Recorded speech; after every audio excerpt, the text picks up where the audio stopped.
I thought it'd be fun to reflect on the last 9 years of my journey, especially looking at my evolution of my style, where I went to the festivals.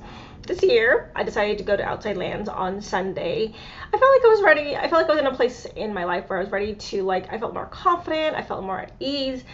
I felt more graceful in a way. And I thought that was a good segue to getting out there and putting myself out there and testing how I would feel putting myself out there stylistically in a way that was more me. I had found more clarity in my voice. That's a big thing as a creator, as a stylist, especially for someone like me coming from a very rigid business background. In my old work as a customs broker, I would sit at the desk and wear business casual clothing all day, and I'd look at legal things and transmit data, and it wasn't very exciting.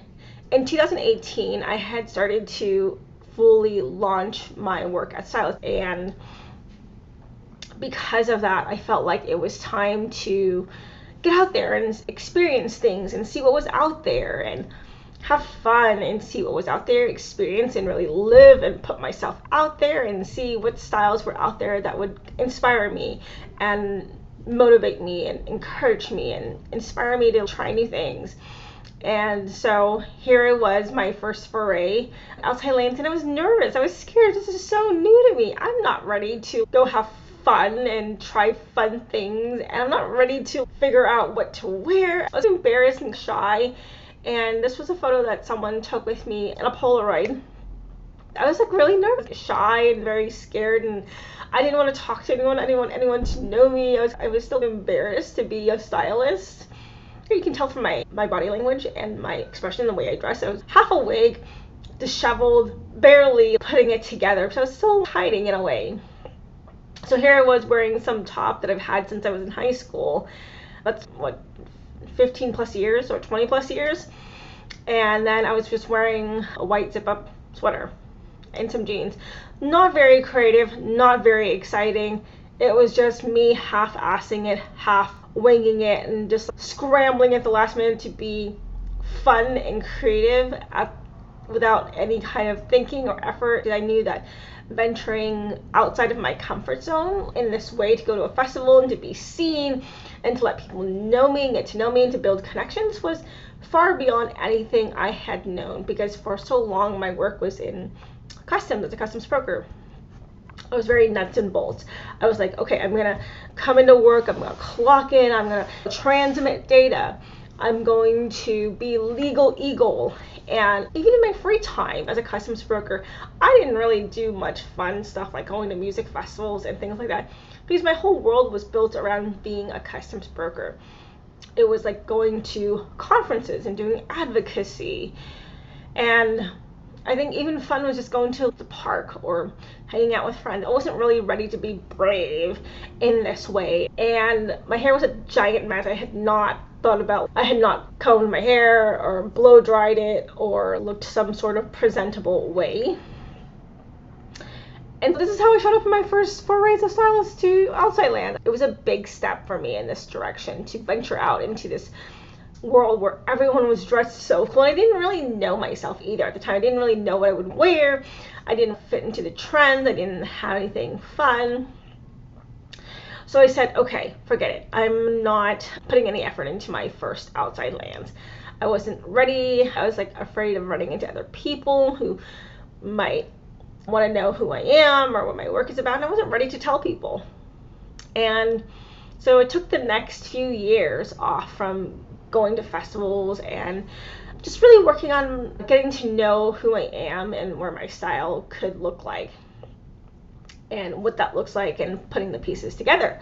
I decided that in 2024 I had a long break from going out and going to festivals. I had taken a long break because I wasn't ready, because I was like, okay, I need a break. I was like, I'm not quite ready to launch myself. It's funny that I would think going to a music festival like Outside Lands would take so much effort and headspace and neurosis, but it was because I was always used to being work driven and career driven. That was my identity.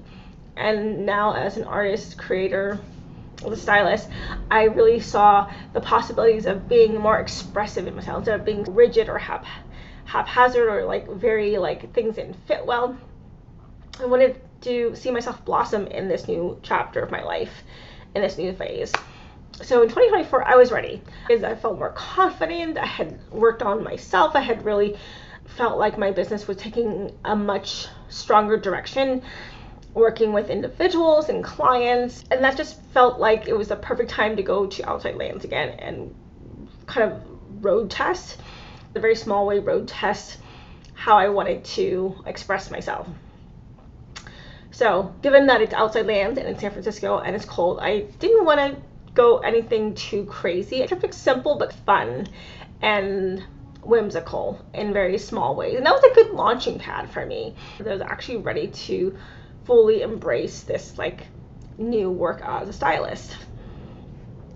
And so here I am in 2024. You can see in 2024, I've made kind of a big improvement.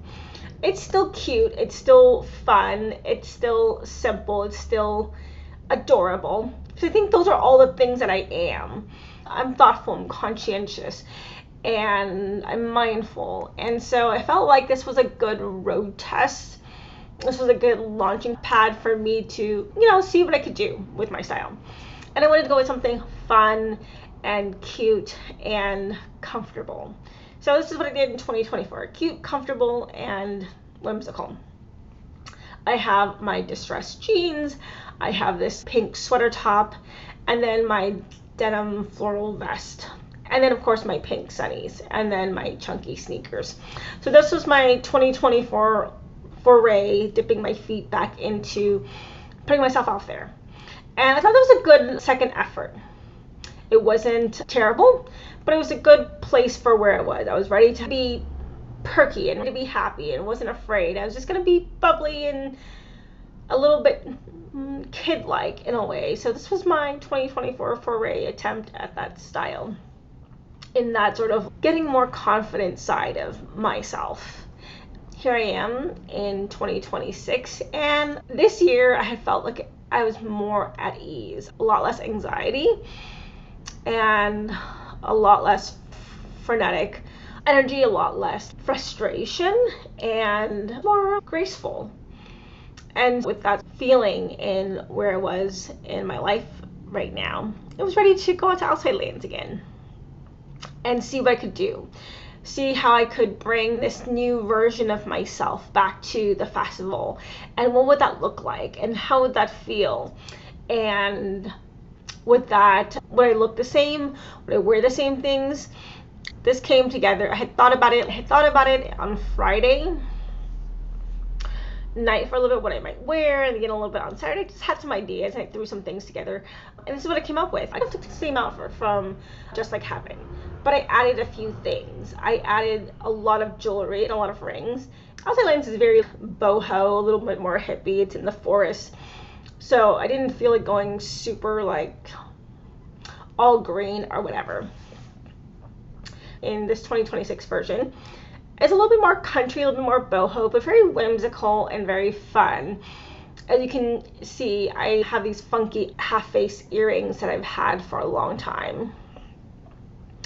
I still kept the green crop top, and then I still kept that blue flowy skirt. And then I layered a lot of belts. I used the chain belts that I had and the big wide one to hold it together. And then I was like, you know what? I didn't want it to be the exact same replica of what I wore to Just Like Heaven. I wanted to be a little bit more outside lands, a little bit more hippie, a little bit more boho, a little bit imperfect. So I picked up this top at a clothing swap. I love the embroidery and the sheerness and a little bit the oversize. I love that sort of imperfect fit. And so being that it's oversized, I tied it in a knot and I layered it over my green crop top. So originally I was going to wear a black tank top underneath, but the black and the cream didn't go together, and I wanted something bright and fun, but I didn't have anything that's similar color palette, so I just went with what I had. I had this green crop top, so you know what, let's use green crop top for this one with the cream embroidered top. And then I added lots of bangles and bracelets, and then I switched up my sleeves You can see 2 matching ties at the side of the top. I didn't want to tie because I'm not here to be conservative, I'm not here to be preppy or buttoned up. I wanted it to be like effortless, so I just left everything hanging. A little bit imperfect, a little bit messy, a little bit unscripted, and just fun and just whimsical, running around with a long flowy skirt with my top. Then I added some white Doc Martens, my combat boots. And that was my 2026 Outside Lands fit. And I liked it a lot because it spoke to everything that I was. Fun, imperfect, whimsical, a little silly, a little awkward, if that's the right way to describe it. And so I love how everything came together so effortlessly and so fun, and a little bit of boho, a little bit like on theme, but just a little bit funky at the same time. And so I thought that was a great way to show you the progression over the 9 years from 2018 to 2024. Here I am at 2026, feeling a lot more confident, feeling like graceful, feeling good about myself. And that was really important, to go to the festival, to have fun, but mostly to feel good about myself and the way I was expressing myself, because for a long time I didn't feel good about how I showed up in my clothes. I was awkward, I was shy, I didn't want to go out because I didn't have anything to wear. But these days I feel like a lot more graceful and with a lot of ease, and that's really given me the confidence to go out and keep expressing myself and keep showing up in different ways. Because I got so many fun compliments about my top, about my earrings, and it was just like the nicest feedback I could have. Someone said, "Oh, I really like your top, it's really fun." And I wasn't expecting that. I was just, just going about my day, enjoying the music and just having fun, going about my day and just going with the flow, not really worrying about if I met anyone else's standards or approval. And doing me in this way felt like completely amazing and blissful and freeing. So I want to share with you that it doesn't have to be perfect. Use things that you have, add to it. I also wanted to add that on my top, I added a flower brooch that I made recently at a little like downtown street fair. And I had cut these pieces of felt out and stitched them together with different embroidery thread. And then I added another pin on the side. It was a twister pin from a woman at the thrift store. I was trying on things in the store in the mirror and talking to myself out loud whether I should get it or not. These were the fun printed shorts. And she's like, "You should get these." And I started talking to her, telling her I was awkward, I was embarrassed, shy, that someone noticed me, I didn't want to be seen. And she was like, "You're fine." I didn't have to be perfectly scripted and following like style guidelines or themes, and it can be completely your own. So the pin was from the woman at the thrift store. She gave it to me because she's like, "Go have fun, let your hair down, color your hair like different colors or something." And she was a woman probably in her 50s, but she had these most amazing plugs, and that was really inspirational. And that I felt like it was important to embody all those things that were part of my journey. The twister pin from the woman at the thrift store, and the little felt pin brooch that I had made, and then all the jewelry or stuff I had made. Nothing like fancy, you know what I mean? The bangle that I had made was one I had made at a museum art night on a Friday night a while ago. I forgot when. But they had these stations where you could do different charms and different beads. And you can see it's a little bit big, so I used the gold safety pin to kind of cinch it together. But that's how I did it. Everything was something that I had made myself in some way or another, except for the clothes. And that felt like a great way of reclaiming my style again in this next chapter. Really taking charge, not taking charge, but it was really about celebrating who I am in all these different ways, because I don't think I really have felt like that. And so this is about celebrating this me in this new chapter, and celebrating all the things that represented the things that I love. The people, the things that I've made, the creativity, and all those things that led me to this period of my life.